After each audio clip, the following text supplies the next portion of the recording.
Okay, time for another video. So this is a follow-on to the video which I posted a while ago.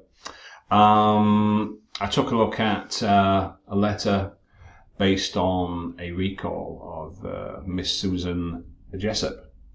So one of the things I mentioned there was how the layout and task achievement, as well as grammar and vocab, needed a bit of work. I've just seen a letter now in the group. Here we are on Telegram, and I'm going to just have a quick run through of this because I think this is quite a good example of what I was talking about. Okay, let me just put some changes on here and make it a little larger so you can see it. And get that. Okay, that looks good. So in the previous video, I was talking about, how important it is to have a focus within a paragraph and have a cohesion within a paragraph, not be jumping about back and forth, and about the overall coherence of the letter in terms of the layout and the structure.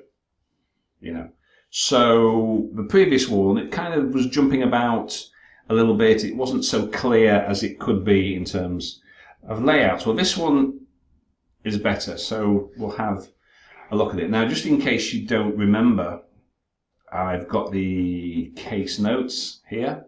We'll just have a quick look. What do we have to do? Referral for assessment and treatment plan to the gynaecologist. Okay, so that's what we need.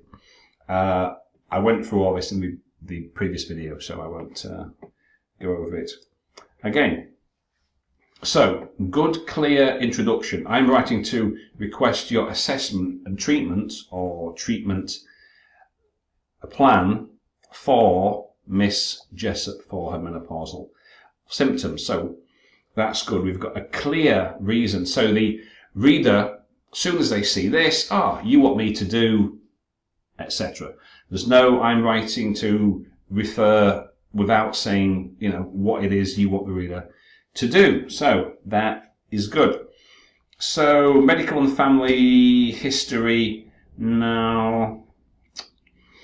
Okay, as I said before, we need a phrase to introduce.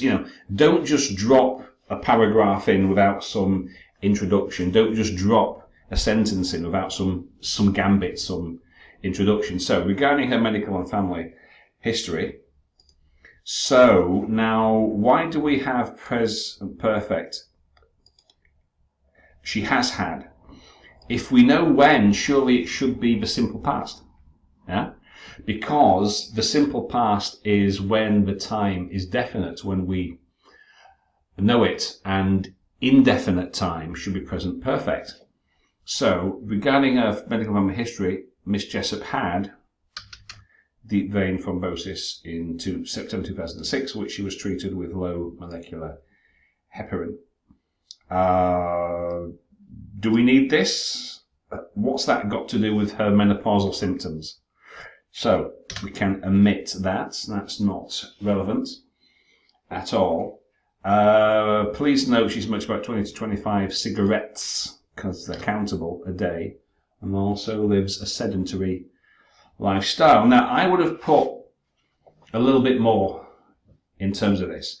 This paragraph, it's a little bit short. It could be more complex and detailed to explain what is going on later in the narrative, in the story, because, again, you're presenting a narrative. You want the reader to perform some kind of task.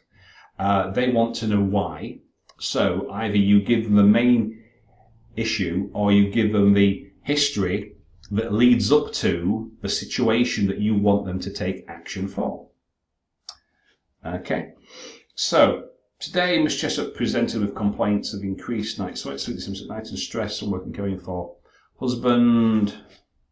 her husband, who suffers from coronary heart disease, and a child who has autism. She is obese, with a BMI of nearly 50k. She was advised to quit. Now, right, who advised her? Now, use of passive is okay. Usually, if you're like a doctor or a nurse at a hospital and we don't know who performed an action, say, then yeah, you can use passive. But here, I would make it active because she came to see you. You were the one who saw her, who spoke to her, who spoke to her or with her and advised her about smoking, etc. So why not make it active? Yeah.